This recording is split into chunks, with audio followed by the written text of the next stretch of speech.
سندھ میں کسی بچے کو کتا کاٹ لیا، کوئی غریب مریض سسکتا ہوا دم توڑ دے، نمرتا کے لیے انصاف کی دہائی دینی ہو یا کسی فنکار کا نوحہ لکھنا ہو، معصوم زینب کے حق کے لیے بولنا ہو یا عورتوں و مظلوم طبقوں کے لیے آواز اٹھانی ہو، افتادِ گانے خاک کے حق میں جو چند آوازیں تسلسل سے اٹھتی رہی ہیں، ان میں ایک آواز اعجاز مگی صاحب کی بھی ہے۔ ان کا سحر آفرین قلم رومانس اور انقلاب کے امتزاج سے ایسے نغمے تراشتا ہے کہ سننے والے پڑھنے والے اس کی تال پر رقصاں رہتے ہیں۔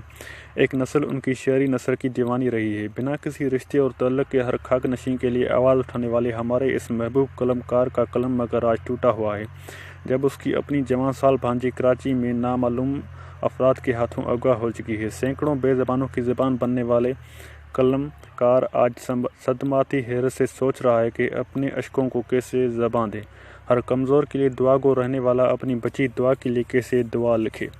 ایسے میں جب ہم سب کا فرض بنتا ہے کہ ان کے حق کے لیے اٹھ کھڑے ہوں اور ان کی دعا کے لیے دعا کریں، کچھ ذہنی بیمار و ذہنی مفلوج قسم کے لوگ اس پر طنز کے تبرے تلا رہے ہیں۔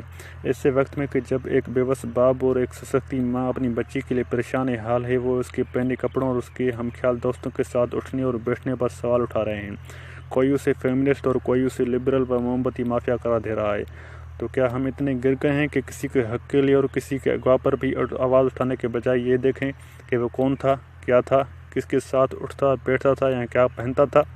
کیونکہ ہماری یادداشت بڑی کمزور ہے، اس لیے ہم اکثر بھول جاتے ہیں کہ کیسے معصوم زینب کو ہوس کا نشانہ بنایا گیا تھا، کہ ابھی تو اس کے کھیلنے کے دن تھے۔ تو کیا زینب بھی اپنے قتل بعد از ریپ کے خود ذمہ دار تھی؟ کیا ہم بھول گئے کہ کیسے مردوں کو قبروں سے نکال کر اپنی جنسی تسکین پوری کی جاتی ہے؟ تو کیا وہ قبریں بھی ڈھا دی جائیں کیونکہ ان سے آپ کو شہوت ملتی ہے؟